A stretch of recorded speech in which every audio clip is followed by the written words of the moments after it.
Hello, hello, hello. How are all of our wonderful viewers doing? It is Wednesday. It is week 11. Drew, we're getting close to playoff time, man. How you living, King? Man, the last 3 weeks, I've been sick as shit. But it's getting better. Here I am, big dog. I'm ready to roll.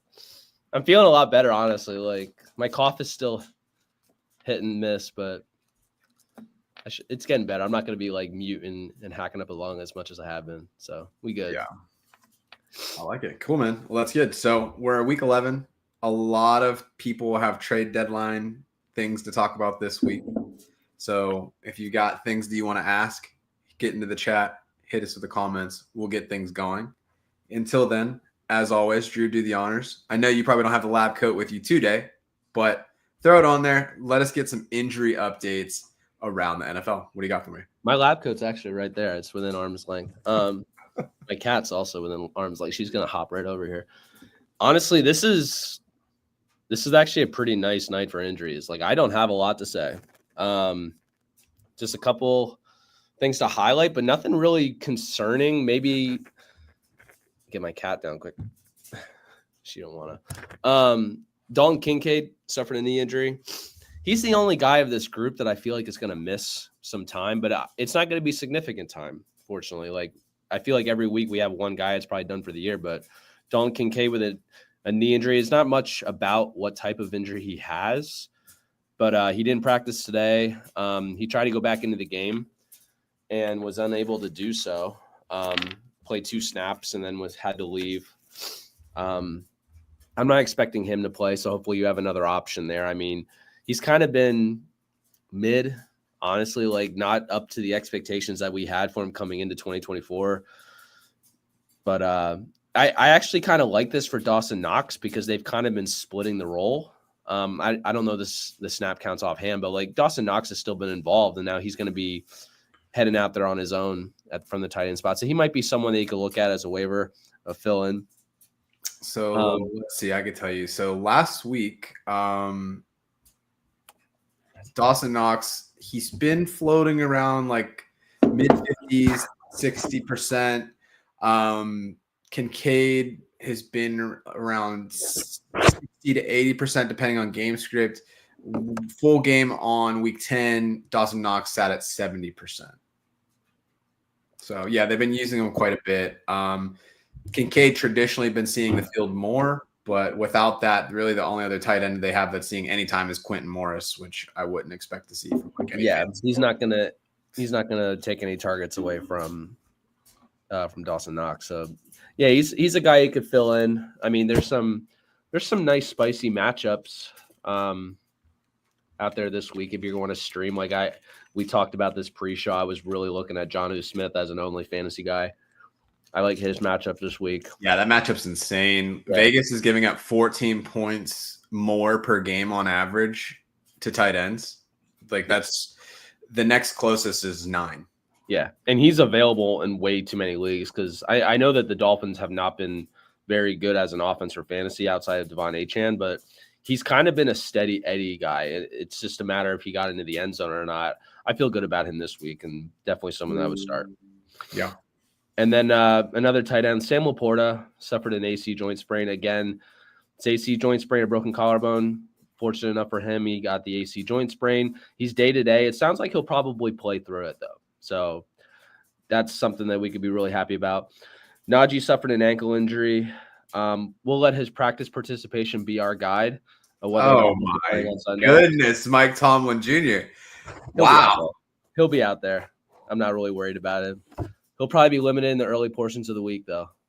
Just don't be too worried, though. He'll be out there. And then Aaron Jones.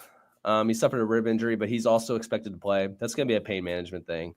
I feel like he's not going to have his normal workload. They're going to work in some more Cam Akers. But, yeah, nothing crazy this week that we really need to worry about season long. Just kind of Dalton Kincaid week to week. The rest of the guys are going to be day to day. Cool. No, that all sounds good. So we're going to flip this a little bit as we move into the headlines here. So one of the big things leading into week 10 was the big injury going into the season. Christian McCaffrey double Achilles issue.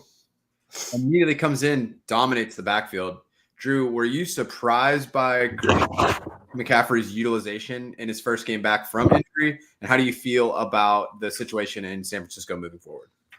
Yeah, man. I was pretty surprised by how much they used him. That's why I was just like, after the game, I texted, I was like, he has to be part of the show this week.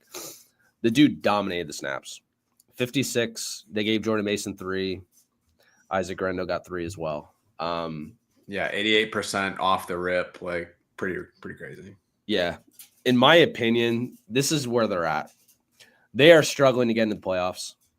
They don't have Brandon Ayuk.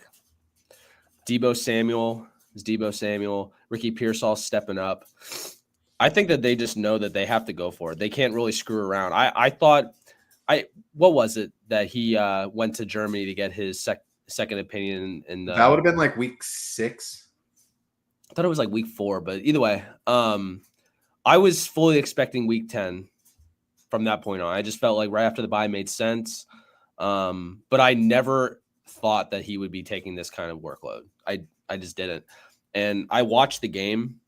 I didn't think that he looked himself. Obviously, he's a guy coming back from injuries, probably not as well conditioned as he has been in future or past years. Yeah. But they don't care. The dude's gonna get the ball. He's gonna play a lot of snaps. And I was looking at their schedule moving forward. Based on your charts, obviously things are week to week. I feel like majority of the year. So he has the Seahawks that are a plus matchup. Packers are a middle of the road matchup. Bills plus matchup. Bears plus matchup. Rams a negative matchup.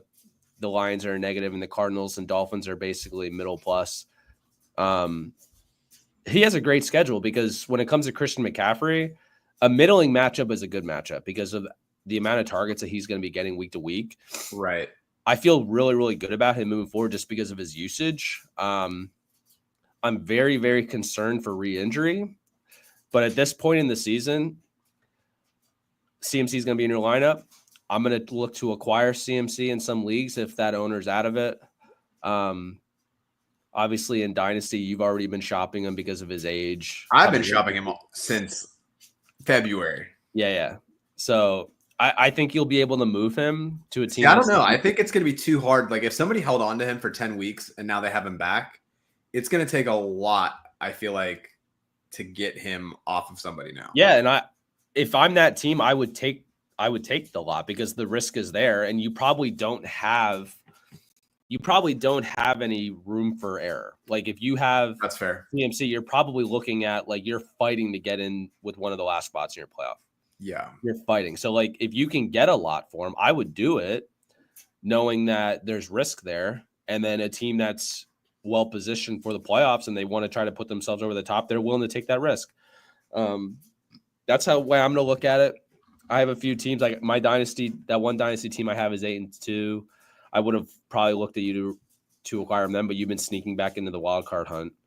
5 in a row, baby. Yeah, so that's out of the question probably, but I would look to acquire him. He has a good schedule moving forward. There's only a couple matchups that are like tough, but like I said, with the amount of targets that he gets and the amount of action he's going to be getting on that team, they're going to ride him the rest of the way because they got to win they got to win. Like they're still in the division because most of the teams have been struggling, but they really shouldn't be in the hunt because they haven't been playing well. So they're going to ride him. Hopefully stays healthy. I think that he's the kind of guy that can obviously push over the edge. Obviously it's Christian McCaffrey. Like we know who he is. Yeah. I think his trade value immediately retains. Like if you were to try to pick up McCaffrey, if he played the whole season, like I think you could trade him 1-for-1 for any player in the league right now. Yeah. If not like more. Like, so I think if you are worried about the re-injury, go for it. I think if I have him, I'm probably holding and just saying, all right, I'm going to ride and die here. But I would imagine if you had first pick, you took him. There has to be a lot of other things that broke right. I only had the top pick in one draft, and that team's like 3-7 or 3 whatever. I had the top pick 4 times, and we talked about it during our draft specials. I only took him once, and it was in that free league. I didn't feel good about it. And I was really high on Bijan and Breece Hall. Bijan's hitting. Brees has kind of been Bijan's on pace for like 1,800 total yards. Yeah, he's been good. Yeah. But to your point, before we get into some of these questions in the chat, right now you wouldn't have expected going into the season that the San Francisco 49ers would be sitting at the 8th seed right now on the bubble for the playoff picture. The NFC is stacked. I mean, if you look at these teams, their best bet is winning that division and jumping the Cardinals. The 5 seed, 7-2 Vikings, 6 seed, 7-3 Commanders. Packers are 6-3 at the 7.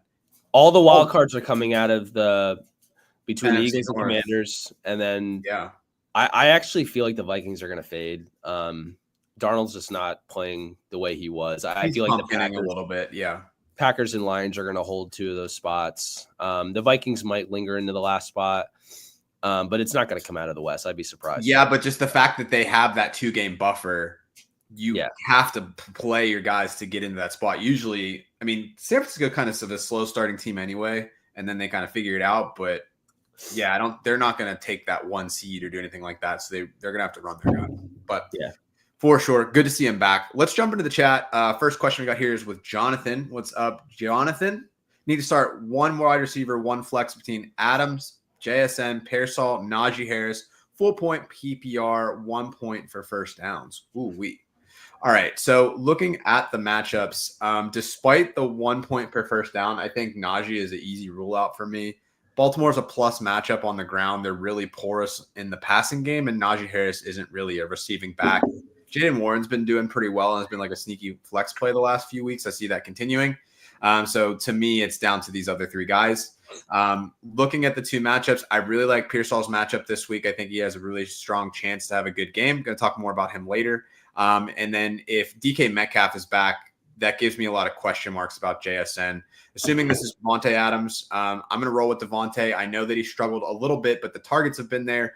Indianapolis has been porous, 7.8 points per game, more on average, 2 wide receivers in PPR in the last 3 weeks. And that's against Buffalo, who doesn't really have anybody last week. And then Minnesota and Houston. And Houston's been banged up too. So it's a plus matchup against a team that has been giving up a lot in the air against not a lot of competition. So give me Adams, give me Pearsall, and hopefully we have a good day for you there.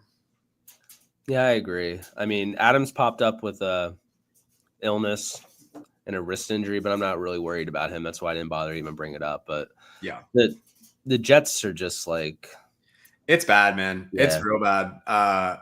And it's not going to get better. Until Aaron Rodgers is done, that team's going to be dysfunctional. I'm happy with how Garrett Wilson has been able to hang on, though. He's still been very good since that game in London. I feel like it's really messed with Brees the most. I think he's been the most negatively impacted this year. Weird usage for him this year too. So we'll see what happens moving forward. But that was my concern when we talked about Adams, because I just felt like most of his usage was coming in the passing game, and I didn't think that would sustain. Yeah. No, that was a good call for sure. All right, moving to the next question. So this is the Hedge. Welcome to the show. Having trouble deciding between DK Metcalf and George Pickens at my wide receiver 2 this week. Can I get your guys' take? Yes. Despite Drew's background, we will give an impartial and unbiased decision. I'm still rolling with George Pickens this week. Baltimore's been very porous against the pass. 18.3 points per game above average in the last 3 weeks against Cincinnati, Denver, and Cleveland. George is really all we got in the Pittsburgh passing game. Even if they try to shut him down, I don't think that they can. Metcalf, you do have a negative net matchup against San Francisco, and it's going to be a divisional game, so those ones are always a little bit messy. You could say the same about Pittsburgh and Baltimore, but I have a lot more faith in Pittsburgh being able to work that Baltimore defense than I do Seattle against San Francisco. Yeah, I think this is an easy play for George, especially because Metcalf still, if he plays, he's coming back from an injury too. I'm usually wary about guys that are coming back from injury. Especially with a hamstring, right? No, he has a knee injury. Oh, that's right. That's right. It's the knee. I think it's a sprained MCL or something. They didn't really give too much context to what it is, but based on their timeline, I would probably think it's a sprained MCL or a bone bruise. Gotcha. Good deal. All right, let's move on to some trade questions. So this is Mr. Magic. Welcome to the show. Should I trade Jacobs in, who I'm assuming is Devonta Smith, for JT? My team is a start 8, 1 QB, 2 running back, 2 receiver, 1 tight end, and 2 flex. Jaden Daniels, CMC, Kamara, Jacobs, Jones, Cup, Evans, Smith, D-Hop, Downs, Tillman, Hawkinson. I mean, I really like this team. I don't know if JT is that big of an upgrade over Jacobs. I think I would just stand pat because I think that your team is solid at the top, and I think that having that depth with both Jacobs and Smith is a little more valuable, in my opinion. I just don't think that. I think a lot of people are souring on Smith just because of the lack of target volume. He really hasn't been the same since that concussion that he had a few weeks ago. I think the tricky part about this, I'd be curious the number of teams in this league. When I first read it, I thought it was an 8-team league, not a start 8. But if you have a smaller league, for me, based on the team that you have, CMC, Kamara, Jones, I wouldn't be trying to acquire a fourth running back. I would be trying to acquire like an upgrade on the receiving room because you have Cup, who has notoriously been injured a decent amount. Evans is already banged up. Hopkins has been good in Kansas City, but we'll see what happens there. Downs with Anthony Richardson, who's our next headline, obviously going to take a hit. Tillman's been a nice little surprise. So for me, I would be going for a heavy hit on an alpha wide receiver. So I think having that fourth running back, it gives you a high floor, obviously. But I would be moving maybe for like an AJ Brown or even like a George Pickens or a Terry McLaurin to upgrade that receiver room. Yeah, that trade doesn't move anything for me. Like, yeah, that's that I agree. Cool. All right, so let's move on to the next one here. This is from Blurpy. Welcome to the show. Love the name, by the way. 10 full PPR, 2 flexes, QB, Lamar Mahomes, running backs, Mixon, Swift, Chubb, ETN, Estime, wide receivers. We got Adams, Debo, Tyreek, Myers, Downs, Coleman, tight ends, Andrews, Ferguson. Any trade ideas or starting lineup build? I would definitely trade Mahomes. I mean, there's no point in. Can you even trade Mahomes? I don't know if you He's need. He's been good the last few weeks. I think this is the only opportunity you have. Sure, that's fair. So I think the biggest cause for concern is going to be the running back depth on this team. So really outside of Mixon and Swift, Chubb's been okay. ETN, that whole Jacksonville situation is mind-blowing to me. Estime, we'll see what happens in Denver. Obviously took a big step forward in taking that lead back role last week in the early downs. Will it continue? I have no idea. But you can't really confidently put him in the lineup right now, even though Bo Nix has done pretty well with that offense. The Denver backfield's a complete fade now because Estime won't give you anything in the passing game, and the usage isn't going to be there enough for Javonte or McLaughlin to really do anything at this point. They're all dead. Yeah, I'm trying to think of like where I would go from like a move.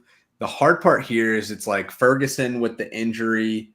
That makes him a hard trade. I feel like you would have had some capital to trade one of the tight ends potentially for an upgrade. You take like one of the tight ends and then one of the receivers. Maybe you can trade Downs or Myers to maybe do something here. I feel like there's not a surplus guy that I feel confident in that I could make a good move with. The one that you might be able to do, and true, this is just floating out there, is like maybe Tyreek. Just knowing he has that wrist injury, I think that like the name value will hold a little bit, even though he hasn't performed this year. I mean, the only really big game that he had was that week that he got arrested. So other than that, it's been a hugely disappointing season for him. I don't think you can move Tyreek. I just don't think anybody's going to want him. Not for the value that you're going to look back. But I think as far as your lineup goes, I mean, Lamar is an easy start. I don't care about matchup. I don't care about history against Pittsburgh. Like, there's no way that you start him over or bench him over Mahomes in any situation.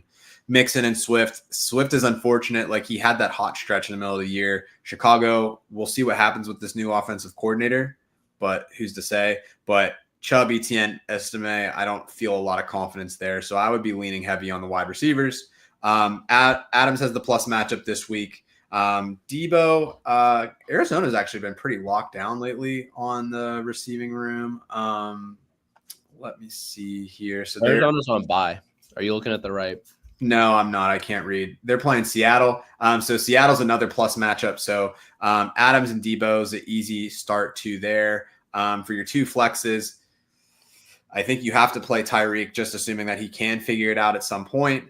And then between Myers and Downs and Coleman's still probably going to be banged He's out up. already. Yeah, He's already out. They already waved him out, so that scratches that. I don't have a lot of confidence yet in Anthony Richardson, so as much as I would love to keep playing Downs, I think that you have to roll with Myers at this point. I think I would probably play Downs just because I think that when Richardson's done well, it's been when he's targeting him. And like at the beginning of the year when he really struggled, Downs was out. True. There's not a lot to go off of and to feel confident about it, but I feel like I like the upside more than what I'm getting with anything with the Raiders, to be honest. Yeah, the only other thing, though, is that Miami's been a better matchup against receivers, and the Jets have been one of the worst teams fantasy-wise for receivers, and that's who that Indy's playing this week. So I probably would still go Myers, but I hear what you're saying. Downs, like, even though he's not the number one receiver, he's effectively their number one receiver. Yeah, but they don't utilize him that way, which is weird. I don't think he has a great ceiling, but I think that he has a solid floor. It's tough though, because I kind of feel bad looking at this lineup because there's like Lamar and Mixon are great. Like those are two hits, but like Adams has been bad since he went to the Jets outside of one game. But he is getting the targets though, so I feel like he's going to have to pick it up at some point. Adams has to play. So Adams is in your lineup, Debo's in your lineup, but it's just like Tyreek has been really bad. Swift's been bad. Chubb was a fade. The Jags. I don't think, even though Andrews has been very hot and cold, I don't think that I can play Ferguson after what I saw in Dallas last week. I actually have kind of felt like Andrews has been picking it up. But it's also because they've been scoring so much. I don't think that happens this week. But Likely's also back from the injury as well. Yeah, I mean, you have to play Andrews. It's just a really tough situation. Like Dallas, I was out on CD last week. It's a 1 week thing that I was right, but like I feel really bad about that. Yeah, he would have saved his day though if Jerry Jones would just invest in some curtains. Yeah, he had that touchdown. It was right there, and then it's still not CD though. You know, like he went from having like, what do you have, 9 to like 15? Like, yeah, it's just not. You drafted CD because you felt like he was going to give you 20 to 30 every week, you know, and yeah, it's tough because he was very much in the conversation for the number one pick. A lot of players same. Well, a lot of players that were in that conversation have not lived up to the hype. It's just Bijan. Like he's been the only one. Yeah, pretty much. Yeah. All right. So before we jump into some more of these questions, we already started talking about it a little bit, Drew, but the other headline we obviously touched on a little bit in some of this discussion. Anthony Richardson back at the helm for the Indianapolis Colts. So the Joe Flacco era is over. Apparently he left all of his talent in Cleveland of all places. But Drew, you have some thoughts about this Anthony Richardson debacle. Let's hear them now. Yeah. I mean, I touched on it a little bit. I was really excited to do that Michael Scott snip, snap impression. Like I was going to go through the whole thing about having the vasectomy and then having the vasectomy reversed and then having the vasectomy again, but it got ruined on Twitter. I'm very pissed about it. Everyone's talking on Twitter about like what the heck they're doing. I kind of get it, like at this point, because why did they switch out of Richardson? Because he kept turning the ball over. I thought it was because, to be honest, I thought it was kind of like you can't take yourself out of the game as the captain. So if you are going to take yourself out of the game, then we're taking you out of the game. I think that was just like, that put them over the edge. You know, like for me, it was just because he could not protect the ball, like at all. Like he was throwing picks left and right, fumbling the ball. Flacco did the same shit. Like, and some of those interceptions were terrible. Yeah. So like, what's the point of sitting Richardson at this point? He needs the snaps because you're getting the exact same thing from Joe Flacco. Yeah. Like that's just how it is. And like, I kind of hope that this is like an eye opener for Anthony Richardson. Like you got benched because you weren't doing it. Like you're the 4th overall pick. It's time for you to like step up and like be better. You know what I mean? Like I think that he has. You think it was more of a wake up call? Always intended to be a couple of week thing. So before we continue this, I would like to interrupt this with a very important announcement. We have tripled the amount of money that we've ever made with this question here, so we're gonna answer it real fast. So sorry. On topic, which is nice. So Michael, appreciate the $4.99. We're gonna put that to the Rockin' Around the 412, which we'll talk about at the end of the show. But how much fab percentage should Anthony Richardson go for if you're looking at a playoff stash, assuming that the waivers haven't cleared yet? That's interesting, huh? I actually want to go in on some fab with him because. Well, let me say this: if you have a set team and you don't really see any, if the quarterback is your weak spot, and you're like, hey, I want to have a lottery ticket here because I currently have, I don't know, who's kind of like a back half quarterback that like isn't sexy but is doing things. Sam Darnold. A lot of people are starting Sam Darnold or Bo Nix or something like that, right? Or like I'm currently riding the Russell Wilson wave. Yeah, we talked about it at the beginning of the season that Anthony Richardson, when he was on, he was a fantasy machine. Yes, it has not lived up to the hype. You can't take the fab with you at the end of the day. So it's like, and what are you getting at this point?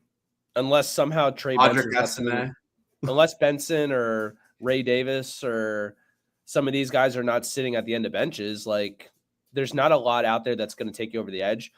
For Anthony Richardson to recover and be a good fantasy quarterback and be a good quarterback, I think that they need to stop worrying about him running. Like I feel like, and by stop worrying about it, you mean let him run? Yeah, I feel like part of his problem is that they weren't letting him play his game. You know what I mean? Like he wasn't running. And I think that it's in his head, like, okay, they want me to drop back and pass. Like he wasn't scrambling like crazy either. You know what I mean? Like it was just like it's like they wanted him to be something and he was focused more on playing the game that they wanted him to play than who he is. So he's coming back on the field now. Take the chains off. Just let him do him, build some confidence.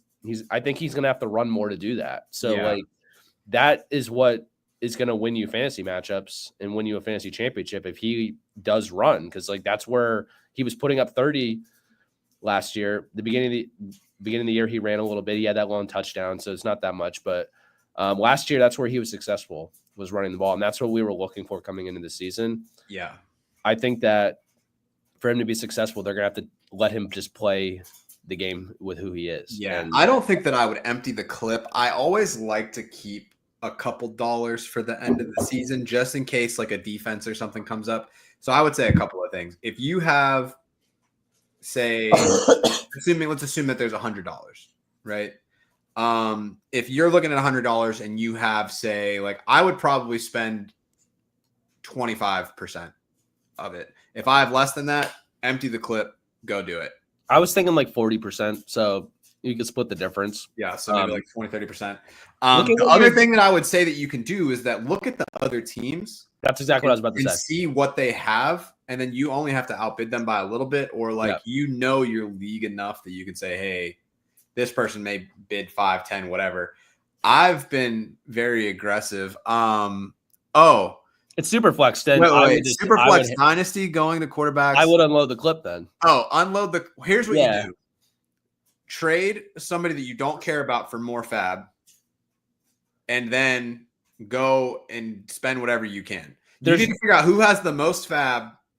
Like you got to spend every penny at this point. It's a travesty that he got dropped in Superflex Dynasty. That should have been a pickup immediately. I mean, I spent what, $80 on Malik Willis when I thought that Jordan Love was going to be out for the year.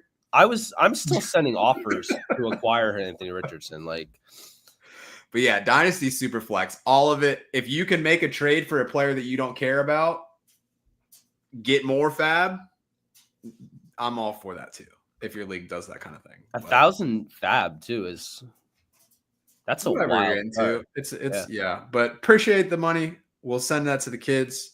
Hope that question gets answered and help for you. But Drew, any other thoughts you have about Anthony Richardson? I think the question kind of summarized where we're at on it. But it's the ultimate lottery ticket, I think, at this point for QB. The only other person that I could think that could be of a similar stature would be if Russ were to go down with an injury or pumpkin up and then Justin Fields comes back, because a lot of the guys that would come in as backups do not have that rushing upside that someone like Richardson has. Right. That's where we're at. It's rare that you have an opportunity like this for a guy that we were looking at potentially be a top 5 quarterback in fantasy this year. Yeah. I mean, 4th round, 5th round pick. Like, it's Now that we're saying this, I need to see if he's available in any leagues that I have before we keep going. I can't imagine that he is, but He's available in 2 of mine because oh, wait a minute. I'm the one that dropped him. Let's see. Jordan McMillan, whatever. Jalen McMillan, you're gone. See you later. Let's see. Are you available anywhere else? I don't think I'll ever play him because I have I was very heavy on the Jaden Daniels train, but oh yeah, he's available everywhere. Sweet. Who else can I drop? We'll deal with this later. I'm not worried about it. Okay. So before we get into Fantasy Football Tinder, there are a couple more questions that are in the chat. So let's go back and hit those real quick, Drew. So where did we leave off? I think it's this one here. So we got Big Rice Ball. Welcome to the show. Thoughts on this trade in a PPR league? Brian Robinson Jr. Drew's been trying to get him off of me for weeks for Calvin Ridley. Calvin Ridley been balling the last few weeks. Brian Robinson kind of been slumming it up with that injury. Drew, what do you think about this trade? I mean, I'm a big Brian Robinson guy. He's going to be back this week too. I don't think Ridley's going to continue at the pace he's going on because it's not him. It's what you're going to get at Will Levis. Yeah. And I still think I would take the trade though, because he's really all that they have. Especially now that Hopkins is gone.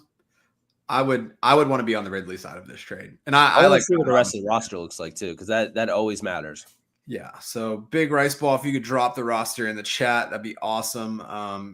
All in a vacuum, Ridley for Robinson. I would take the Ridley side for sure. All right. So Mr. Magic, we got another question here. Would you do Smith, D-Hop, and Jones for Brees and DK? Full PPR.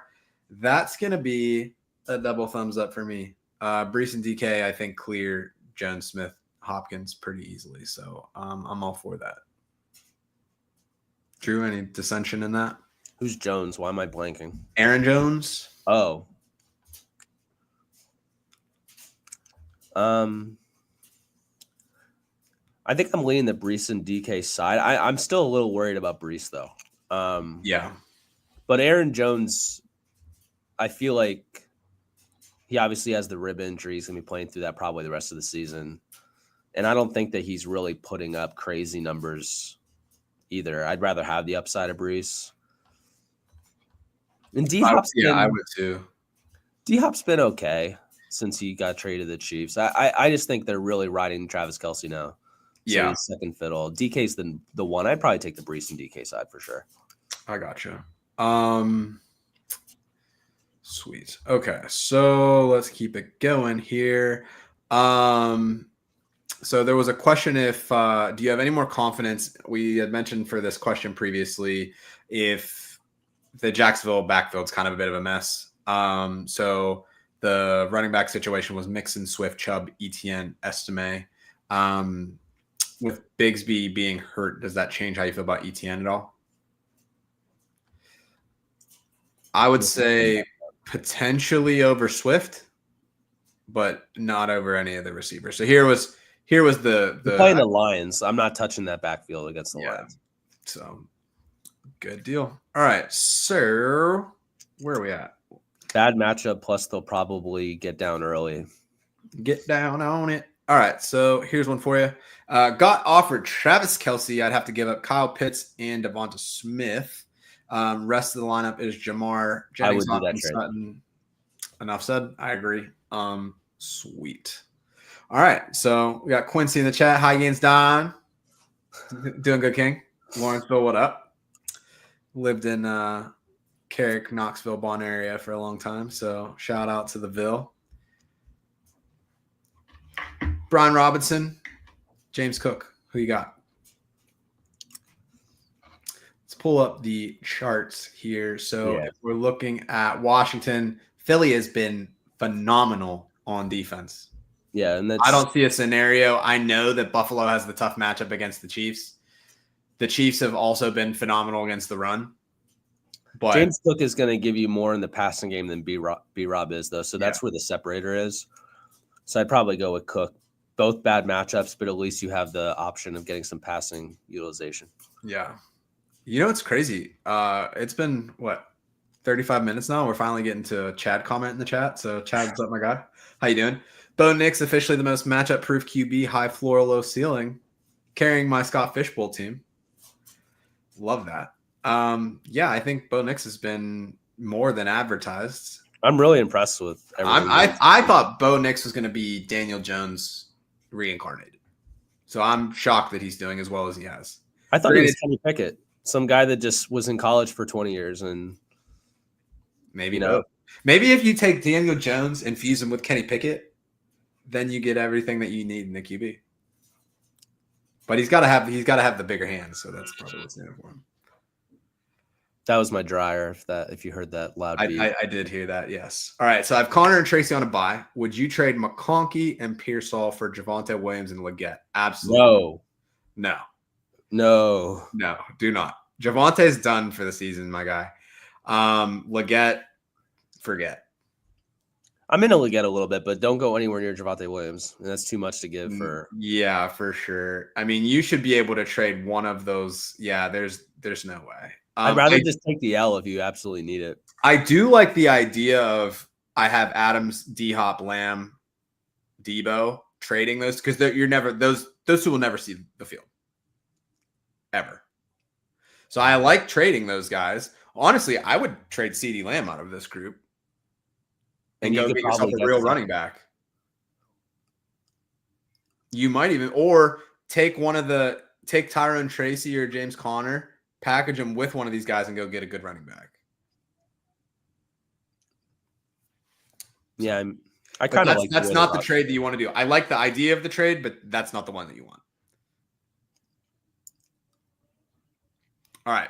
Jason, welcome to the show. Traded Garrett Wilson, Cedric Tillman for Jaden Daniels, Adams, Marvin Harrison. Did I win? I would say yeah.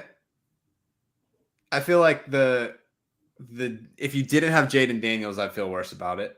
Yeah.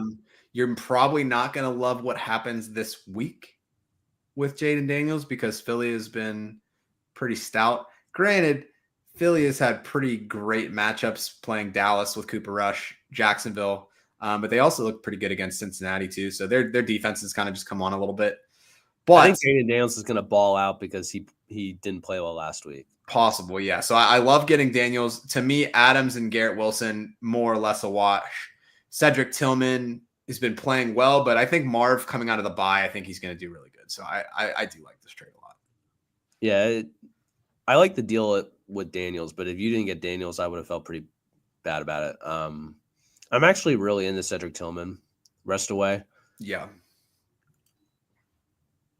I like it. All right, cool. So we got Arturo in the chat. Welcome to the show. What can I trade for Jamar? I have JJ, Neighbors, Garrett Wilson, Pickens, and D-Hop. Oh, my sweet Jesus. Wide receiver heaven, bro. That is incredible stuff. So a resource that I use a lot is from a guy on Reddit. He goes by Peakton High School. His name's Alex. He runs he's a product manager for Draft Sharks. And every week he does like a market adjusted fantasy football rankings. He assigns a trade value to like players and what can you get for them. Justin Jefferson and Jamar Chase are the two most rated, like the highest ranked players there. So you can literally get whatever you want for Jamar. You should be able to get McCaffrey, Barkley, Derrick Henry. He wants Jamar. Oh, for Jamar. He wants Jamar, and those are his receivers. It's going to be tough, to be honest, because the Jamar owner's not going to want to give him up, especially after he came off of like a 65-point performance. Well, the Jamar owner is going to say, I want JJ and then probably plus. Yeah, which doesn't make sense to me. Your receivers are already really good. I think that you're giving up two solid, potentially top 15 wide receivers because Wilson's a top 15 guy. Pickens is probably a top 15 guy. Neighbors is up and down right now because of how poor Daniel Jones has been playing. But like JJ and Jamar wash each other, and you would still have to give up another legit starter. So I think if you were going to do it, I don't know if I would. I would think that they're probably going to want like Neighbors and Pickens. And I don't know if I would want to do that. with JJ. And that's why No. You wouldn't need all three. Oh, I was saying JJ plus one of those two. Oh, I got you. So you're saying like, but I feel like if I would, to me, like you're trying to pair up Jamar and Jefferson. So it's like you're trying to trade like, because Pickens and D-Hop, for example, like they're on your bench right now, or Wilson and D-Hop are going to be on your bench. So it's like if you trade, say, Neighbors and Pickens, it's like realistically, like your lineup every week is going to be Jefferson, Jamar, and then Garrett Wilson. Right. And I know what you're trying to do, but the owner of Jamar is going to tell you to go to hell because they don't care how. No, for sure. I think you could try the try that I would do is Neighbors Wilson for Jamar. I don't think that they I don't take. think I do that either. I that's a lot. It's a lot for sure. But if you're gonna do it, I think that's what it's gonna take to get it done. I think you start whoever you think it has the higher value of Neighbors and Wilson, and you say, hey, I'll give you Neighbors and D-Hop for Jamar. And then they're going to say no. And then you can say, all right, Neighbors, Wilson. I don't know if I would do the trade. I wouldn't go anywhere near it because you're going to have to overpay, and it's just not worth it. Especially after the blow-up week. Yeah, that's what I mean. And your roster's really good at receiver. So it's more like you just really like Jamar Chase. So you just want to have him on your roster, but that doesn't make sense to just give up the team that you have that's good just because of an affinity you have for another player. But if you're that dead set on it, that's, I think, what it's going to take. But I would probably wait a little bit to – well, I guess it is trade deadline week, so it's unfortunate that he drops a 50-piece. Like, yeah.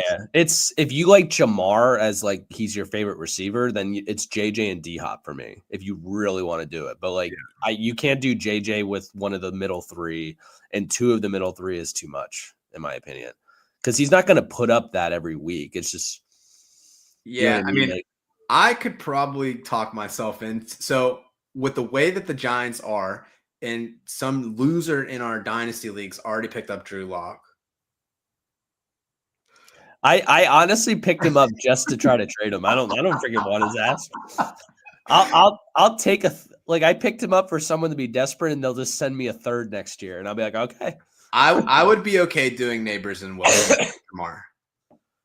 You could disagree, but I would be willing to push this. Like, to me, Jefferson, Jamar, and Pickens very much in play, all to be top. Let me ask you one thing really quick before we move on with it, though.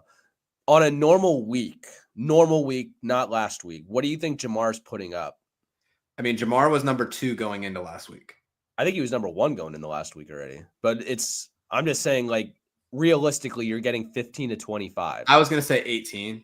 Okay, if you're getting 18 to 25, all three of those players can give you that week to week. Right, but they can, but he's going to do it more consistently. And let's say, like, if I trade Neighbors and Wilson, I'm playing JJ, Jamar, and Pickens every week. If you even traded D-Hop and Neighbors, say that they go for it, then the other guy's still on the bench anyway, so who cares? I get that, but like, I still think you need to have depth. Like, you can't just like put it all in there, and then if you have one injury, you're screwed. Like, fair, yeah. But that's the price that you pay if you want the big one. So, Big Rice Ball hit us back. So, rest of the roster I'll show you. Then we'll get back to that question that we had. So Josh Allen, CMC, Derrick Henry, DK, Terry McLaurin, Kincaid, Brian Robinson, Tillman, Jaden Reed. Hello, championship. How we doing? Don't even make a trade. I don't even remember what the trade was. Josh trade is starting every week. CMC and Henry are starting. Hold on, I gotta scroll. It was Brian Robinson for Ridley. I would not make this trade. Yeah, Brian Robinson's a very good third running back, and Ridley still never sees the field for your team.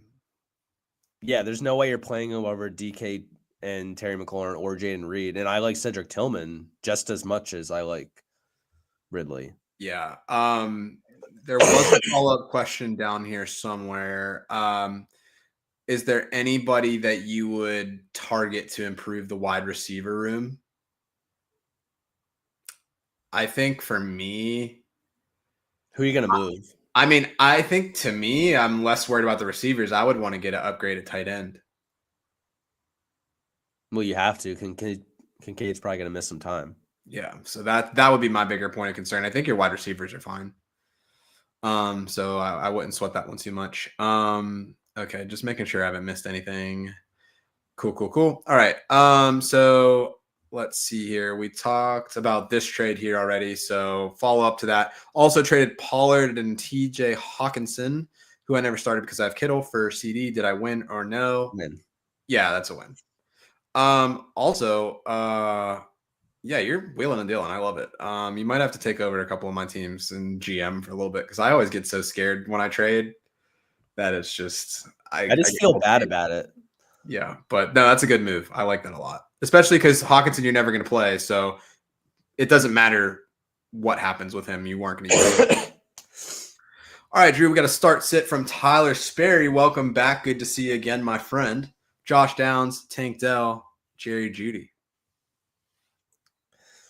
Or Baby Judge Judy. I don't know. Yeah.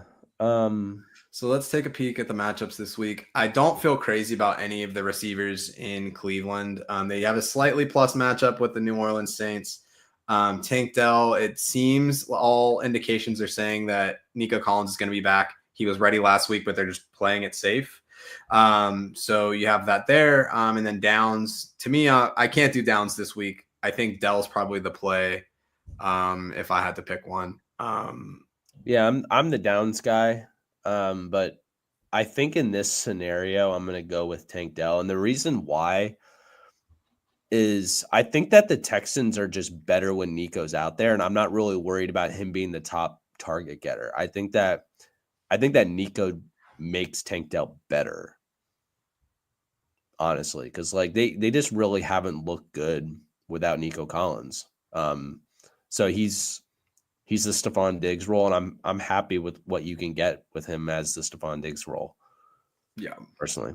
cool. I like it. So that's all good there. All right. So, which kind of running back can I get for Dobbins and Myers? Short answer, probably an one. Long Dobbins has been pretty good, so you might be able to.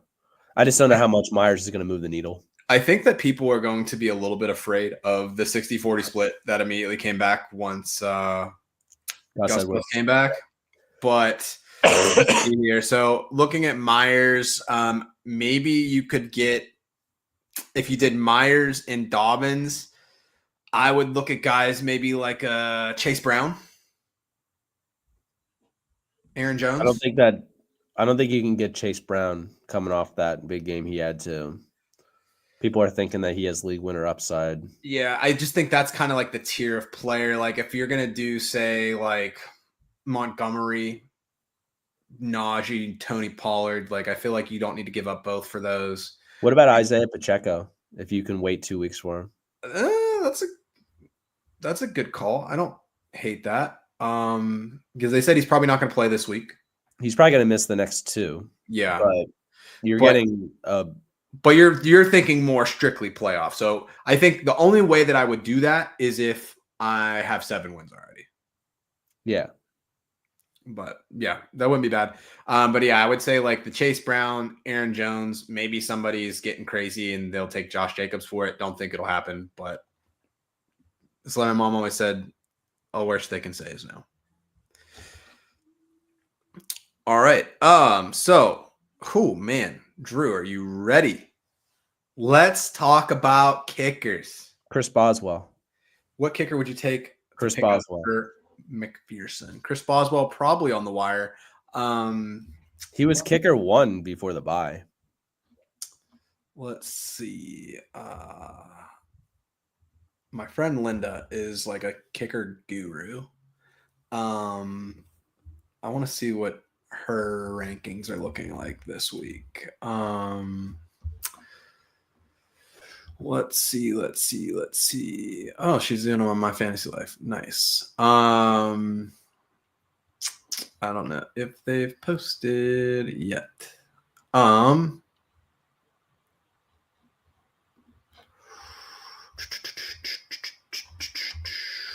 right, let's get into position kicker.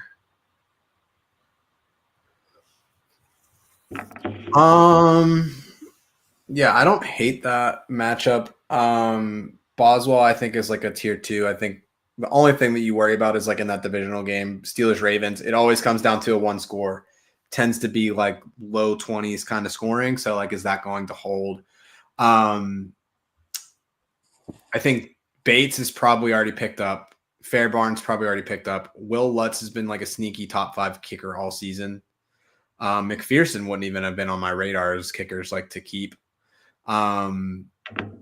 But I think those would have been my top 3 players that are probably available to you. Moody might still be floating around if nobody picked him up ahead of the injury last week against the Seahawks. I think he's like a touch him. Huh? I wouldn't touch him. He's struggling with making field goals because of his injury. I mean, he got 6 attempts at it though last week, so it's like I'm willing to take he that went risk. 50% though.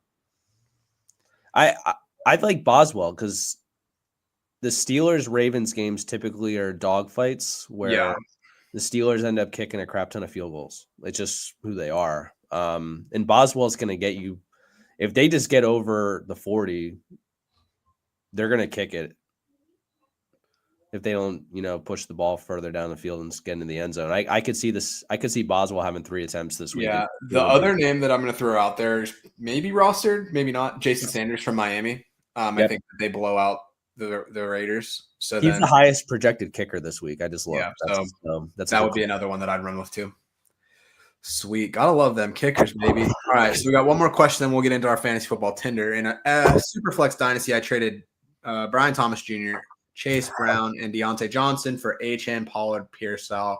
Then I acquired Puka and 100 fab, and it's 2 second-round picks. And I'm 17-3. So, yeah, Michael's balling. Good stuff, man. Keep it up. Best of luck to you in the playoffs. Appreciate you stopping by. But cool, Drew. All right, you know what time it is. It's Fantasy Football Tinder time. We got some people in the chat. Keep the questions coming as always. Much appreciated, never expected. But let's give the people a rundown of how this works, Drew. So for all of our friends out there, this is Fantasy Football Tinder. What we're going to have here is we're going to make our faces small so that we can get into this. And what we'll see here on our screens is the Fantasy Football Tinder start. So you can see the heart for the swipe right. You can see the X for the swipe left. Here is an example of how Fantasy Football Tinder works. Here's our buddy Zach. Can you trust Zach against a 4th and 1 hard count with the game on the line? All of our ball knowers know that they were never going to run that play. You just stand there. You let them do their thing. You make them take that timeout. We would swipe right and say, yes, of course, Zach would not do that. If everybody knows that he's got some bad knees, maybe he flinches. He's excited, really thinking about those 5th quarter nachos. Maybe you do swipe left and you say no. Who's to say? Quarterback's been really hot these last couple weeks, Drew. The guy that I'm talking about is the one, the only, Justin Herbert. He has been a heartthrob for Mr. Harbaugh over there in Los Angeles. Do you think Herbert is fully loaded, just like that nice little car? Lindsay Lohan, talk to me nice. How you feeling, Drew? Yeah, so a little context here when I gave this to you. He's been a top 10 quarterback last 3 weeks. He's been rushing a little more than he had been. Last week he had a big rushing game, which is really nice. And people slept on him. Most of the fantasy offseason heading into this year, the beginning of the season, people were sleeping on him. They were, Chargers are going to be a run-first team. True. Justin Herbert's a really good quarterback, though. I am buying this, and I am buying it hard. I've already made several trade offers for him. His schedule rest away is disgusting. Did you look through his schedule? Yeah, I did. It's pretty nice. Let me. We got Bengals this week. They're giving 20. I'm just going to go off your charts because obviously this can. You got Bengals, Ravens, Falcons, Chiefs, Tampa Bay, Broncos, Patriots, and then if you do a Week 18, which I hope that you don't, but if you do, he has the Raiders. Yeah, and let's put this into context. The Bengals are giving up 24.7 fantasy points per game the last 3 weeks. The Ravens are giving up 22.6. Falcons 21.4. The Chiefs 16.4, which is a little bit higher than you kind of expect from them with how good their defense has played. Buccaneers 25.7. I've been picking on them in OnlyFantasy a few times. Broncos 18. the Patriots 13.7 and the Raiders 17.1. Like the last two matchups look the worst, and those matchups are lying to you. Like they haven't played good teams. The Patriots went up against Caleb last week, who brought that number way down. If you were to average all those numbers together and he, stays on the same pace that all these other quarterbacks are going against these defenses, there's no way that he's not a top 10 quarterback week to week. Every one of those weeks. Like if you get 18 fantasy points, you're a top 10 quarterback. Yeah. So before I reveal how I feel about the situation, just want to give a shout out to Michael for dropping a super sticker there. Appreciate you stopping by the show. Appreciate the questions and content. And hopefully we see you again. So thank you so much for that. It's another donation to the Rockin' Around the 412. He had another question too, so we should make sure we don't miss it then. Yeah, so let's do that now. So should I trade away Kelsey, DK, Tolbert for CMC, Bowers, and Quentin Johnson? My 12-team PPR, I'm 9-1. Other running backs are Tracy and Dobbins. I mean, Bowers is tight end 1. If you have the receivers to do it, DK does not clear Christian McCaffrey. Tolbert, don't care about. Quentin Johnson, not a fan. I'm actually a fan of Quentin Johnson right now. But I would take him over Tolbert anyway, you know what I'm saying? Yes. So I would take this trade. I would too. I think that people are really starting to buy into Travis Kelce, and that's probably why this trade's even available. But like you said, Bowers and Kelce could wash. CMC's blowing away the other two, and Quentin Johnson's a pretty solid upside play right now because he's kind of Herbert in these matchups that we were just talking about. Yeah, and he's kind of been the main beneficiary for Herbert, him and Josh Palmer. Quentin Johnson's been getting the touchdowns, so they've been a lot of big guy that you could sneak in the flex play too. Yeah, I think that's a smash. Yeah, I think that's a smash too. I think the other thing that's interesting with Bowers, they flirted with the idea of having Ritter start, and then they got cold feet during the bye week and announced today that the Minshew mania is back. Yeah, so. Good stuff. All right, so let me hit my answer, then we'll hit some more questions. But I have one more stat I just want to throw in. Yeah, go for it. My bad. Yeah. So the one good thing that I really like about Justin Herbert as well is that he's doing really well with the deep ball. So he's averaging 4 deep balls per game, and he's completing about 50% of those passes. He's at 47%, third in the league. So you can count on him to hit the big play at least once a game. And if those goes for scores, you're already there in terms of like looking good for your matchup week to week. Like if he hits one big play and you're getting 10 points in a shot, obviously these numbers are going to be more inflated, but the matchups and the way he's playing and the fact that he's running more, I think that this is a smash hit. And if he's still out there, like I got him this morning after he cleared waivers. He cleared. Yeah, I hear you. I'm going to respectfully disagree. I get that he has the matchups. I get that it's there, but it's just you are banking on big plays for him to be fantasy relevant. Like if you just look at his yards per attempt in these last 3 or 4 weeks relative to what it's been the rest of the season, it's been absurd. So he's been going from week 6 back. His highest yards per attempt was 7 in a game. These last 3 weeks have been 8.9, 8.7, 10.4, 9.1. I think those numbers are kind of lower just because of the fact that they're not throwing the ball a ton. He's averaging 27 passing attempts a game. But I hear you. I mean, that's definitely. I think the hard part for me is so if you look at last week, so he was 14 for 18, 164 yards, 1 TD. Really, it was a rushing touchdown that was just a QB run that saved him. But he's not consistently putting up the passing attempts. And it's he's only getting maybe 3 or 4 carries a game. Last week, I feel was a bit of an outlier. So I think if I'm in a bad spot, I can spot start him, but I wouldn't have wasted waiver money on him. I'm fine with him being a free agent. If I had to choose between Richardson and Herbert, I'm still going to go with Richardson if they're both out there. But I think like matchups are good, but I think like he's going to peak out at best, even with these matchups, just because they are a run heavy team at 10 to 12. The reason why I disagree too, and I should have brought this up. Outside of those last 3 matchups, every one of those other teams are averaging almost 30 points a game. Their defense is really good, but the Bengals are going to score on them. The Ravens are going to score on them. The Chiefs are going to score on them. I think your biggest concern is if the Falcons don't, the Buccaneers should score on them too. I think that these are going to be high-scoring matchups where he's going to have to throw it. Yeah. Yeah, we'll see. It'll be interesting for sure. I just can't jump on it. There's just not enough talent in the receiver room for me to That's be a big time concern. It's you just got to keep hoping that Quentin Johnson keeps getting better. He's not dropping the ball, right? So true. All right, cool. So we did have one other question before we jump into our second Tinder. Desperation mode start. Gus Bus, Ray Davis. Who do you like? To me, it seems just Gus Bus off rip because the Bengals. What am I saying? Bills have a pretty tough matchup against the Chiefs. So we were talking about James Cook having a pretty negative matchup. His backup, like I don't feel great about it. He may break like a screen pass or something like he did 2 weeks ago and hit it big. But I think you have the higher floor with Gus. I think he's going to be like the goal line back still. So I think that like if I have to play one of the two, I'm going to take Gus Edwards this week. Yeah. So this is going to be a little bit of a cop-out answer, but I'm going to do it anyways. For me, I'm looking at my roster.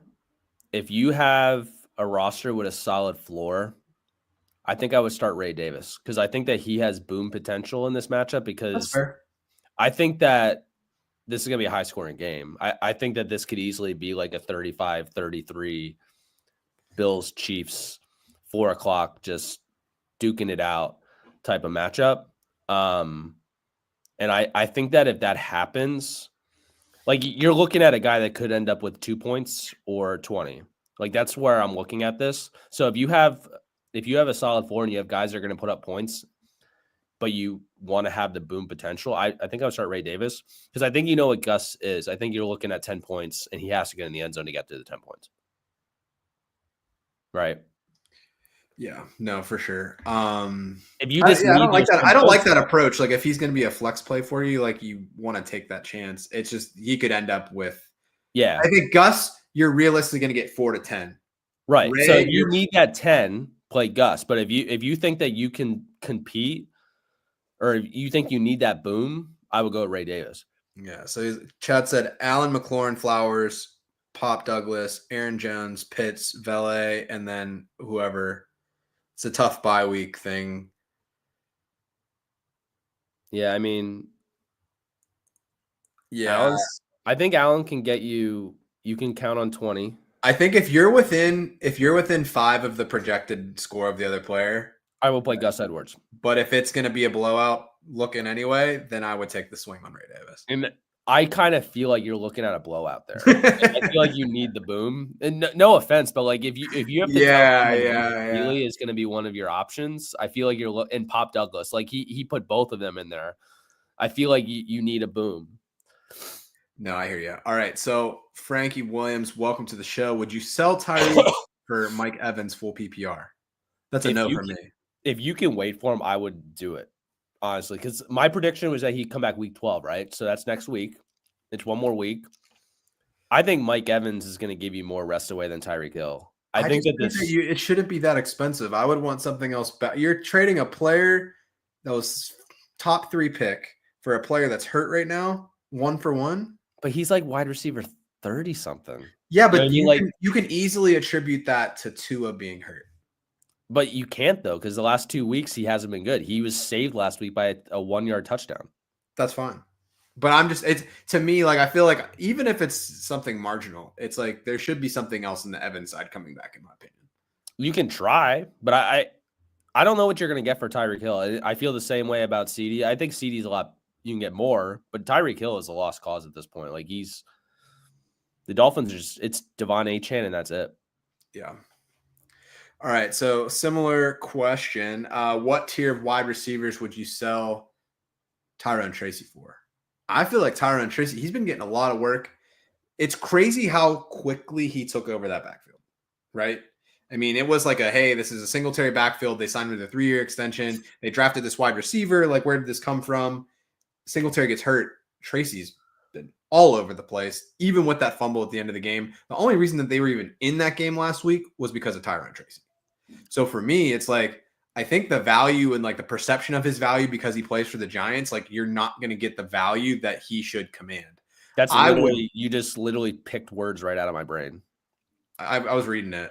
Yeah, you were in there. Deep. Yeah, deep. That's right. But like if I was going to trade him, I would be shooting for like a Zay Flowers, a Marvin Harrison Jr. I don't think someone would trade George Pickens, but Marvin Harrison Jr. was literally the guy I was thinking too. Like, I'm in your brain, baby. We've been doing this for too many years. I don't think that you could trade Tyrone Tracy for any of those guys, though. I think you're better off just flexing them. Yeah. It's interesting. So if I look at the chart, Tyrone Tracy is in a similar tier as Kareem Hunt, Brian Robinson, Nick Chubb, Chuba Hubbard, Ramondre Stevenson. Like, it's just nobody that's exciting. And like the receivers that they're saying, Cortland Sutton, Khalil Shakir, Jalen Waddle, Cedric Tillman. Like, I'd rather have Tracy. Yeah. So we'll see. But I mean, if you can get a significant tier up, I just don't think that people are gonna be like, who? Like, he's a receiver. Like, it's gonna get weird. Yeah, I just don't think the perception of the Giants is just so negative that I just don't think you can do it. Okay. In the FFPC Pro Championships, rank these QBs: Kyler, Herbert, Nix, Caleb, Mayfield. Let's see. What is the FFPC? It's the Fantasy Pros Championship. I'm gonna look and see what their rules are because I don't participate in that. It's kind of like the Fantasy Pros Fishbowl. Yeah. So for anyone context in the chat, like I am very much just like isolated in my house. I don't know anything in the world outside of, scoring system. I'm very sheltered. So I'm where scoring. Did you play Fishbowl though? I do play. All right. So passing, just so we're here. So it looks fairly standard. So Caleb's last. I don't even need to know the score. 4-point passing TDs, -1 interceptions, -1 fumble loss, 0.5 yards per passing. So is that right? It sounds pretty 0.05. Hold on. So it sounds chalk. It's no, because it's 20 points. It's 20 yards a point. Usually you do 25 yards a point. So you get a little bit. It's a little bit easier to get a point of yardage. It's Fishbowl without losing anything. Well, Fishbowl's also 6-point passing TDs. Or no, Fishbowl's 50 yards for. Yeah. Fishbowl's super light. So okay. So for this week specifically, well, Mayfield's on bye, and so that's easy. So this is just rest of season, I think. Okay, so rest of season, I would say. I'm gonna go Mayfield, Nix, Kyler, Herbert, Caleb. Okay, so I'm not far off, but I would flip Kyler and Nix. I was gonna go Baker, Kyler, Nix, Herbert, Caleb, but I think Herbert. I'm buying in on Herbert. I could flip him over Nix. It's just that Nix's rushing is more steady. It's happening so often that I can't discount it anymore. Exactly. That's why I put Herbert after Nix. Yeah. Cool. All right. PPR start: Breece Hall, Kareem Hunt. Drew, who are you picking this week out of these I'd like two? to plead the fifth until we get to OnlyFantasy.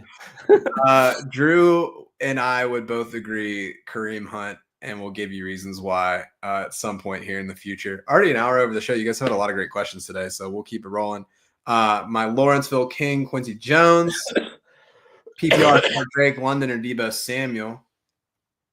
Denver, really good cornerback situation with Drake London. I'm probably going Debo. He has the plus matchup. So I think that's an easy start there. Drew, I saw the nod, so we'll go to our next question.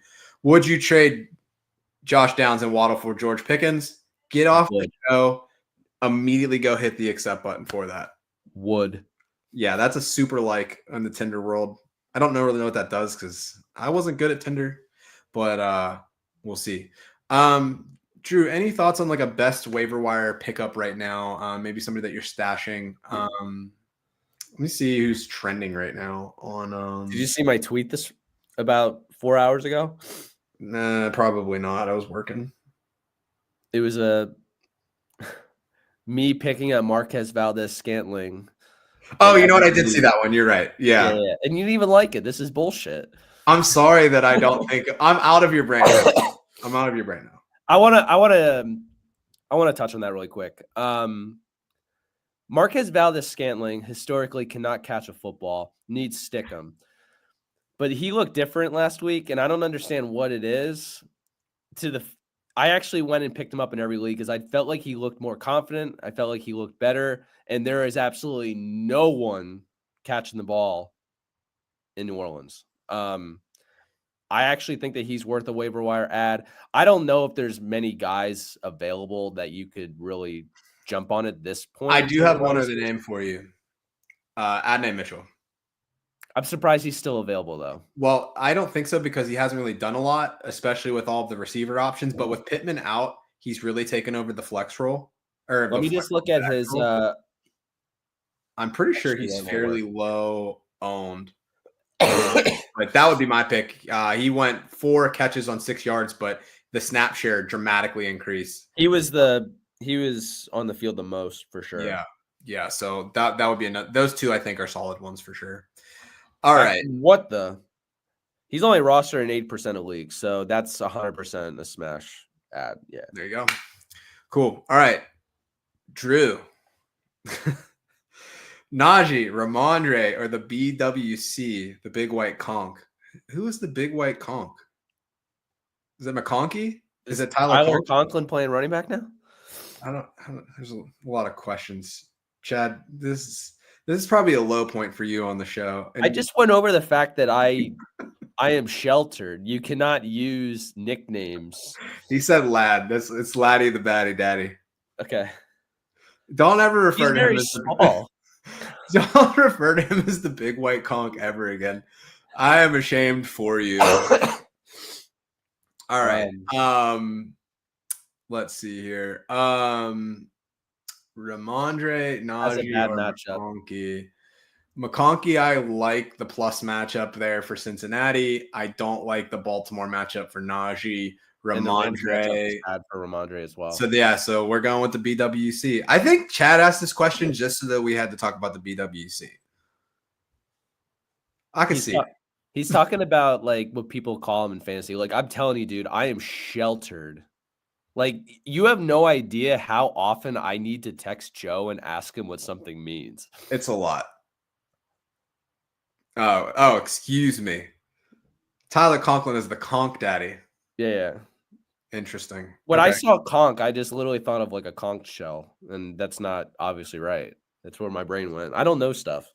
All right, so we got two Twitch questions. One, potato juice. I got Evans and Pacheco for CD. Did I win? Resounding yes from the chat. Nice trade. I like that a lot. Obviously, with Evans, you are getting the wide receiver 1 in Tampa Bay. Has been throwing the ball a lot. Not really a lot of competition outside of Cade Otton. And Pacheco, that's good icing on the cake there. CD's going to struggle with that quarterback room there. So good stuff. Just have to wait around. Yep. And then we got Yeet 56. Fellas hate to ask, worst question in history, Javonte or Estime? Estime is the guy early down back.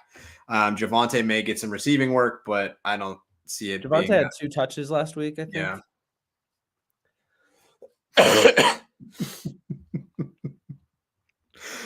No. Not, I wouldn't go that far. There's actually my coworkers that work for me at work.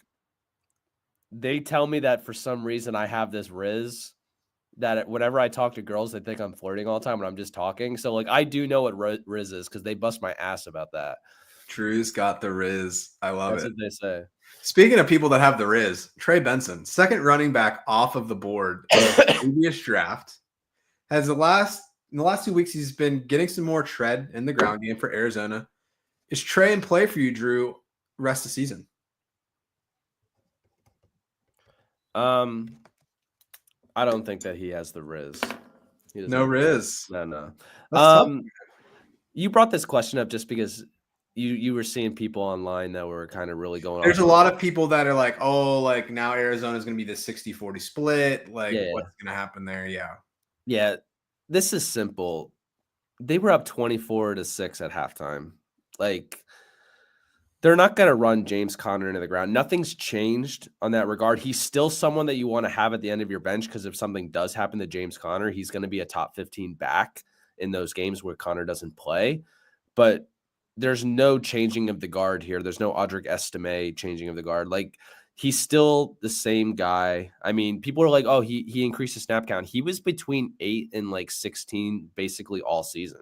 Like, yeah, week 2, he played 33% of snaps. Up until week 9, he was like around 19 was his peak.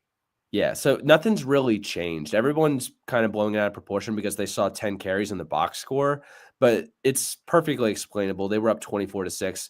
Amari DiMarcado right now might be the guy that you want over Trey Benson because he's still offering stuff in the passing game. And well, so that's why a lot of steps, but yeah, but that's why I actually swiped right on this one. I think we're on the same page. We're just doing things a little bit differently here, which is totally cool.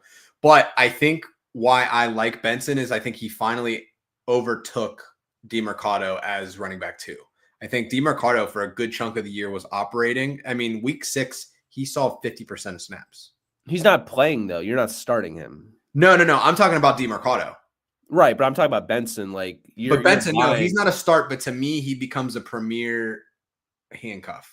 He was always that for me, though. I guess that's why I'm selling because nothing's changed. Yeah. But I think for me, it's like hey, like you can either get him for free, get him for cheap. James Conner's never played a full season. I really like their playoff schedule. So for me, it's like hey, this is like a piece that like I would like to have. Like I would rather have Trey Benson and potentially have him go off than say like, I don't know, like Calvin Ridley. I thought that this was common knowledge, though. I guess that's why I swiped left. Like it's Ray Davis, Trey Benson, Jonathan Brooks, Jalen Warren. Guys like that are all premier, should be rostered. Jalen Warren has standalone value too, but like those are all guys that like if they have the opportunity to get the full workload that they could be league winners. Like I just thought that he'd be rostered and understood by that. I guess that's why I sold. Nothing changed for me from week 1 until now. It's still no, that makes sense. I do think though, if you are in the dynasty community and this will be something that you want to look at getting before he gets too expensive. He's looked the part for why he was the second running back off the board. So James Conner is a free agent, I think, at the end of this year. So I don't think so. It's either this year or next year. I think next year. Okay. But I think you can get him cheaper than you would because he was pretty commonly like one of the top running backs off the board. I'm so psyched that someone else asked what Riz is. Oh man. So we're gonna do this real quick. So man. Riz is a term that the youths use in today's world. It's somebody that is charismatic or has charisma when approaching people that they're interested in, usually sexually. So if somebody has Riz, they have game, they're able to talk to women, talk to men, talk to whoever. Except for me, I'm just talking in general, and apparently I have Riz, so yeah, it's not sexual in any manner. I have like -11 Riz, I think, but that's fine. Before we get into only fantasy predictions for the week, Chad, as well. Speaking of practice participants, how much concern do you have for Amari Cooper at 75% versus the Chiefs with no Coleman, no Kincaid to draw coverage away? I think if he plays, he's probably someone that I'm starting. Amari Cooper, like his wrist isn't going to impact his ability to route run, and I think he's a great route runner. And I think that this is going to be maybe the game of the year. Did he practice?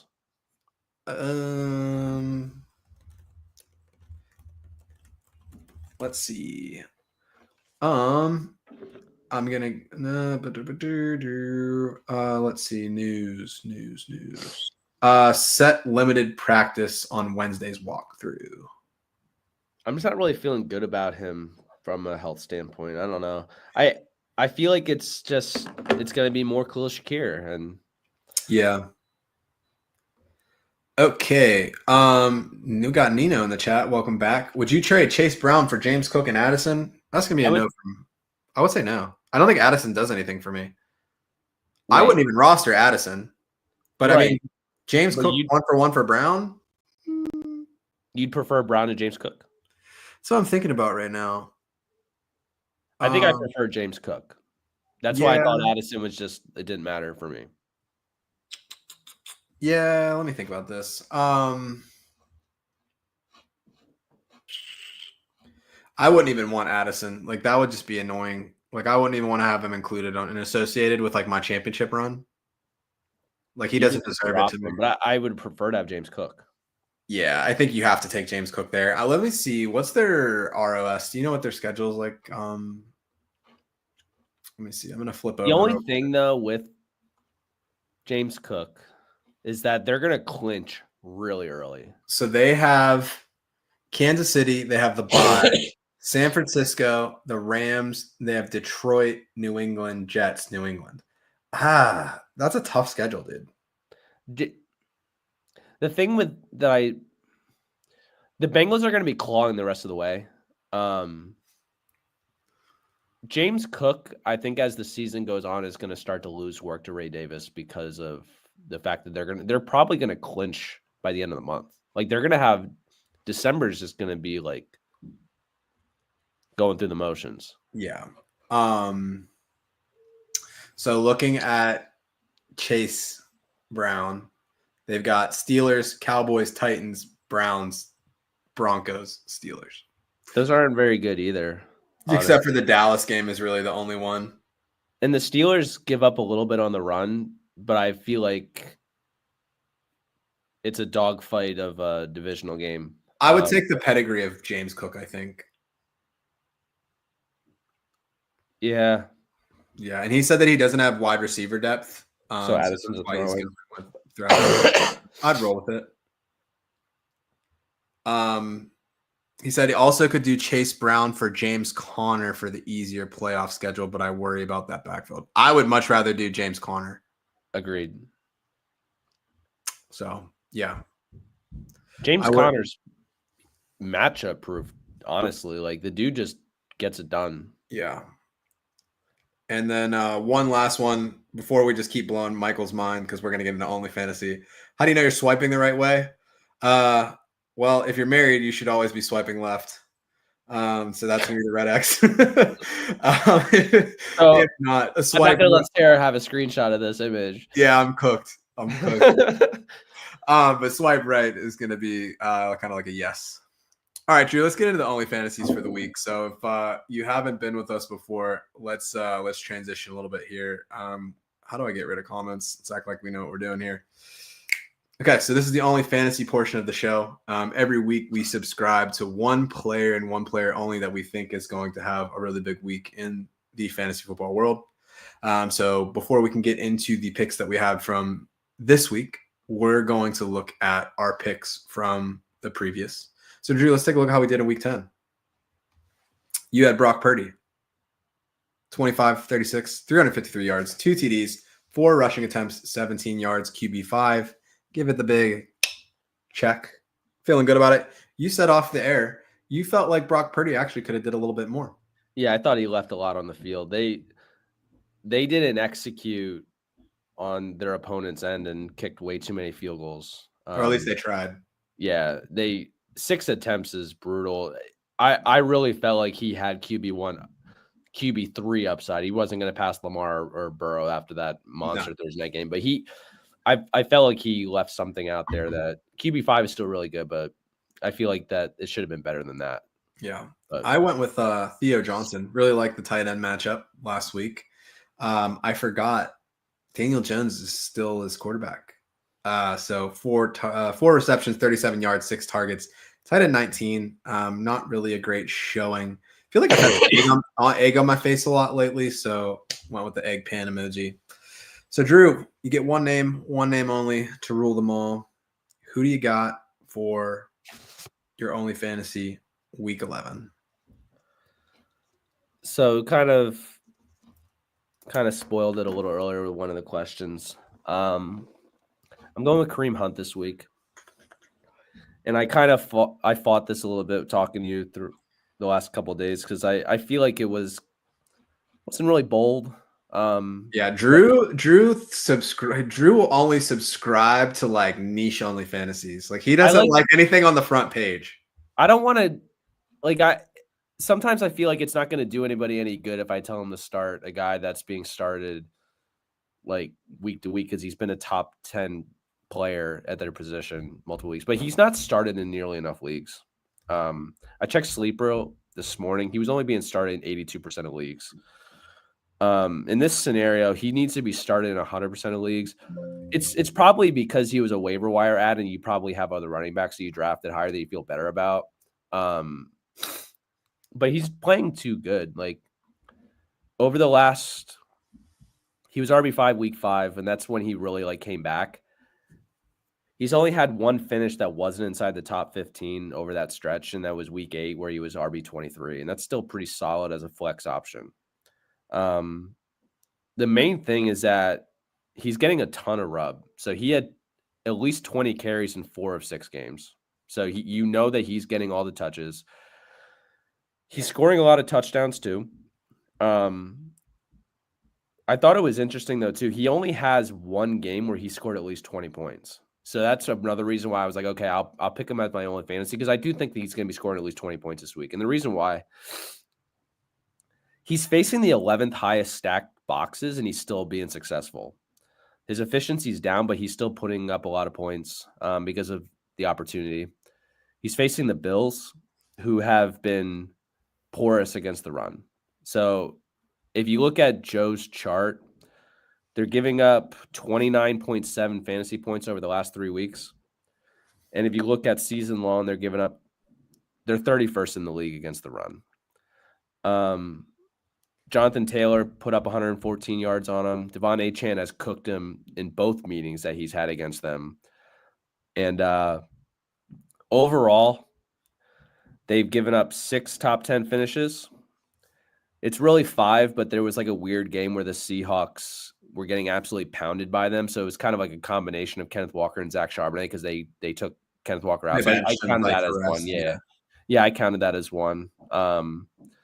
And then they've given up 8 top 15 finishes and 9 top 20 finishes. So, like, there's really only been 1 week, and it was against the Titans. Like, yeah, horrible offense, where the running back that faced him didn't pay off. So I think that 82% is too low. So picked him as my only fantasy because it needs to be 100% this week. I'd be shocked if Kareem Hunt doesn't pay off as a top 10 finisher this week. I like it. Good deal, man. All right, so let me jump into mine real quick. So I've obviously been on the schneid. I've had a really hot start to the year with the Only Fantasy stuff, but trying to get back to the winning ways here a little bit. My Only Fantasy for the week is going to be Ricky. They shot me in Denver, Pearsall. So he's emerged kind of like as this wide receiver 3 in the San Francisco room. So Juwan Jennings is vastly outpacing in routes run, targets, and snap counts, which we talked about a couple weeks ago. We're not really surprised by that. Debo Samuel's going to do Debo things. But what was interesting last week is we saw Ricky Pearsall 30 routes run, 6 targets. He had the long touchdown last week. I think he's going to find pay dirt again. As we mentioned, we were talking about Debo earlier in the show. So San Francisco, they're up against Seattle. Seattle, they're pretty neutral against running backs. They're pretty neutral against tight ends, but they're giving 12.4 points per game more in PPR in the last 3 weeks to the Rams, the Buffalo Bills, and the Atlanta Falcons. So I really like the matchup. I think that San Francisco is really going to continue to throw the ball a lot. It's going to help ease the burden of McCaffrey if they can. So we'll see what happens there. But yeah, so that's my pick. That's bold. Like, yeah, that's a good Only Fantasy right there. Oh, I like it. I got to do better. I also like winning. So I hate when my picks don't go well. At least like the first year that we did it, I think there was a stretch of like 6 weeks in a row that the guy that I picked got hurt. Yeah, first year I think I was at like 80%. Like I did really, really well. But I was cheating because your charts helped me greatly, and they still do. Yeah. Last year, I think I missed like I hit on my OnlyFantasy for the year, but I was horrible week to week, and you did really, really well. But the first year, I'm pretty sure every single guy that you picked ended up not playing. Like even before the game started, like, hey, that like questionably been ruled out due to like a stomach bug or Yeah, something. like the dude would get hurt on a Thursday with a Yeah. hamstring injury. Yeah. Like he wasn't even on the report, then all of a sudden he's inactive. Like it happened countless times. Me and Zach were the only ones that were just putting only fantasies out. So we're an hour and a half in the show. We're gonna hit these last couple of questions and then wrap these things up. So Chad's got one more for us. Over under 5 targets for Mike Williams. It feels like an easy under for me. He's still learning the playbook. He got that long bomb touchdown last week, but I think they're going to ease him into the offense still. I know that they have that great matchup, but Drew, do you see him getting more than 5 there? The only thing, which I don't think there's anything to it, Calvin Austin did leave the game early, but it sounds like he's okay. If he were to hypothetically not play, I think I'd feel a little better about it, but I still think I would pick the under. But he wants to trade for him. I don't think that that's a bad move. I just don't think you're going to get anything out of him for a few weeks yet. Yeah. All right. So how much usage do you think that Jonathan Brooks is going to get this year? We should refer to episode like week 6 or something, but I think it was 3 weeks ago. I think it was week 8. I do think that he's going to get some run because their bye week is happening right now. So I think that he comes back. He's going to play. I don't see them switching off of Chuba Hubbard this year. You really have him on your roster if you think that like if Chuba gets hurt, then you have him as a backup. I think at best it becomes a 60-40 split. I would be shocked if it even gets to that point. I mean, Chuba just had a birthday last week, put up 150. So I think that he'll continue to get the run. I would say 70-30 split at best. I've always thought that this season was just Jonathan Brooks getting his feet wet. Rookie coming off of an ACL that happened late last year. They're a bad team. So for me, it's no better than 70-30. And he's not rosterable unless Chuba Hubbard gets hurt. He's just well, I think you're rostering him for the injury upside. Like you're not rostering him to play him. I don't even think that he's gonna like you're there just in case, but like he's like the last guy on my list for upside if someone gets hurt. Like you would rather take the other guys that you named earlier, like Benson. Who else did you say? You said Benson, Warren, Ray Davis. Yeah. Yeah. It's just that because he's coming off the ACL, guys. I think that week when I laid out the stats from like players being surveyed coming off ACL, like majority of them said that they never feel better than 85%. And it's not just like the physical aspect, it's the mental. Like you have to be able to trust your knee. And it's hard for a guy that's never even played in the NFL to focus on trusting his health. You know what I mean? I just don't see it this year. I feel you. All right, cool. So it's been raining all day today. Like crazy. Get some more tags. Seriously. So I traded Marvin Harrison for Trey Pollard. We're gonna give that a thumbs down or a thumbs up. Needed running back bad. Jerome Ford? No. There's not supposed to be a D at the end. It's a 1-for-1. Marv for Pollard. I think you could have probably done a little better than Pollard. For Marv, I think someone could have given you a little better, but I don't know what his like Pollard's rest of season schedule looks like. That could change things for me. I think that the Marv side probably got a little better value though. Yeah, I would agree with that. I mean, Pollard's been RB2 this year.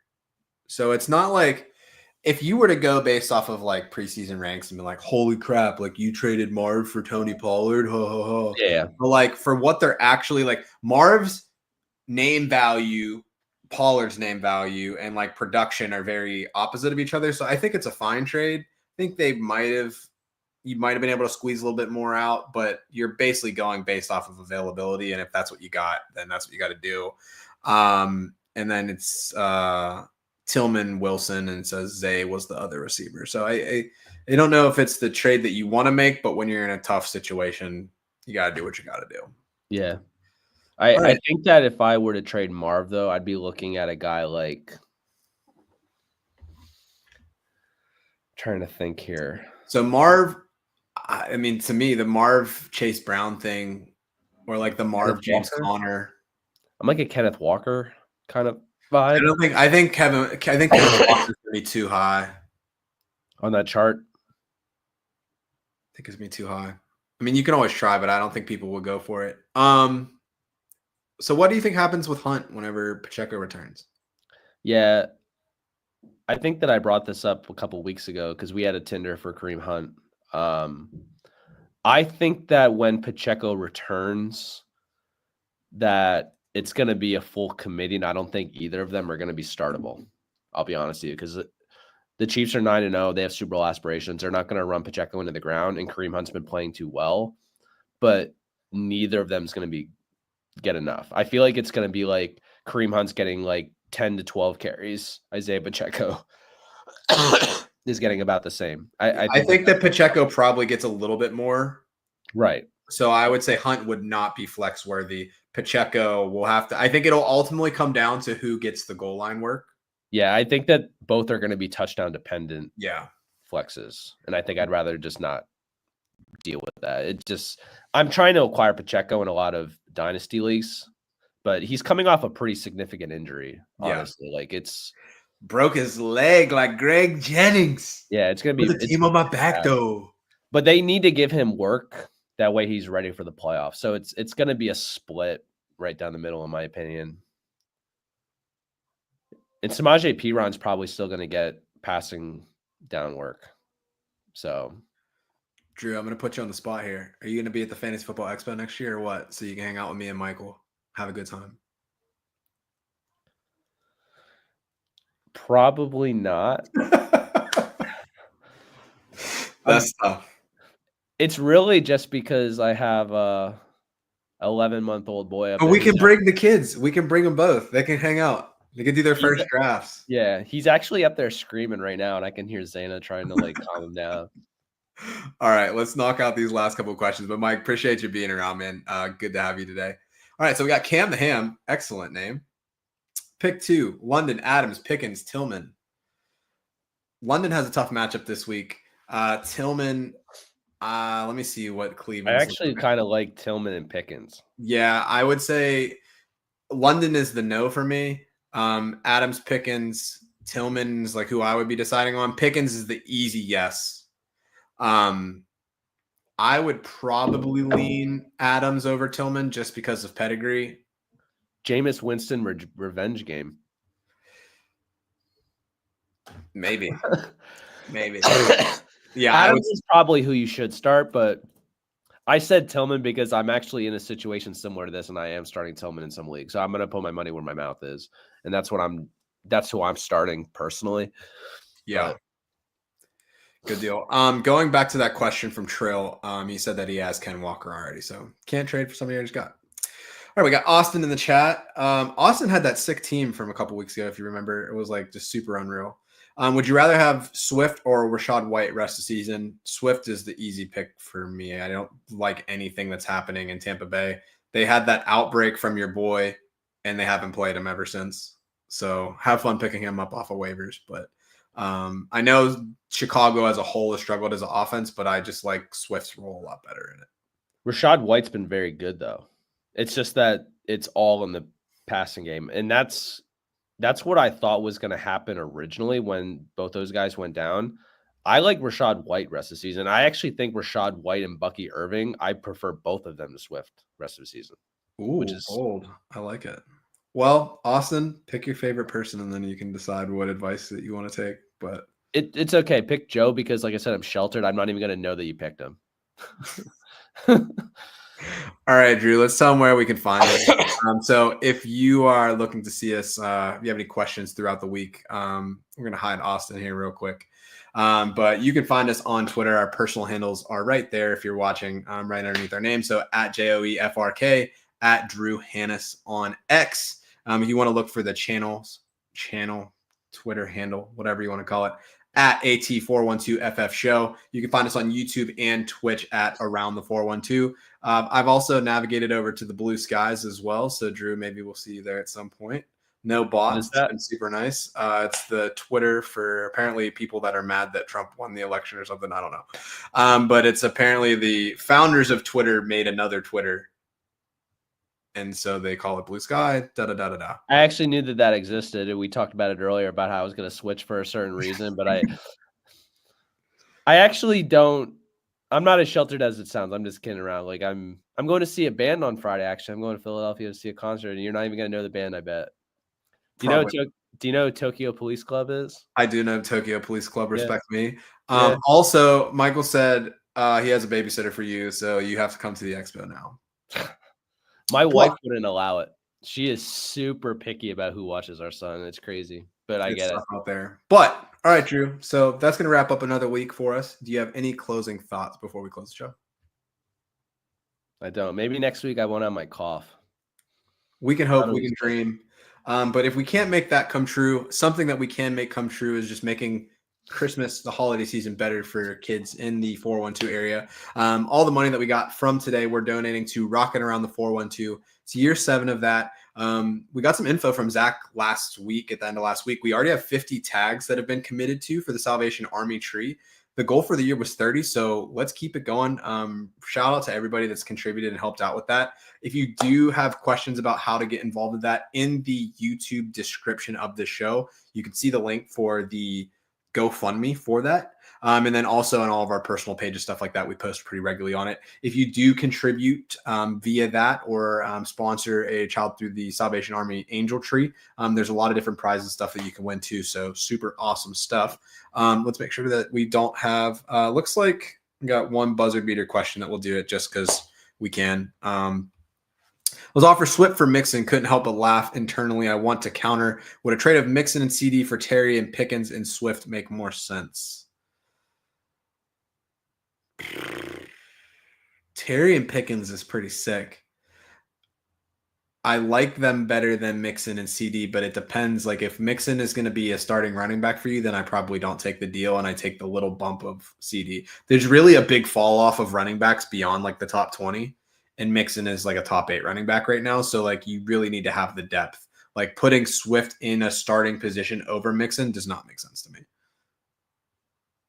Yeah. So wait, Daniel has Mixon. He's giving up Mixon? He's giving up Mixon and CD for Terry, McLaurin, Pickens, and Swift. I wouldn't do that trade. Mixon's the best player in that deal for me. Like he's just been very, very good. Yeah, I wouldn't make that deal. And Michael just asked if you would use Rashad and Bucky at the same time. I absolutely would. I really would. Same damn time. At the same damn time. Yeah. All right. Last one. We're shutting it down because I've got lasagna soup that I need to eat for dinner. Neighbors for Scary Terry. I'd say yes, just because I trust the wide receiver or the Washington offense more at this point. I don't have a lot of confidence in Drew Lock. It sounds like they could internally be moving to Drew Lock. Neighbors has been getting the targets, but Terry's been getting that production. I like it a lot. I'm going to take responsibility for the fall off of Malik Neighbors because I said this right after he came back from his concussion. Are you worried that the amount of touchdowns he was scoring is going to have a regression? And that's exactly what happened. Like he's not scoring now. I prefer the Terry McLaurin side as well. Yeah. Cool. All right, Drew. So that's going to wrap us up for this week on the Around the 412 Fantasy Football Show. As always, it's a pleasure chatting up, talking ball with y'all guys. I'm Joe Frick. That's Drew Hannes. Check us out on the web. Check us out here next week, 6 o'clock Eastern every week. Thanks so much for watching, and we'll see y'all soon.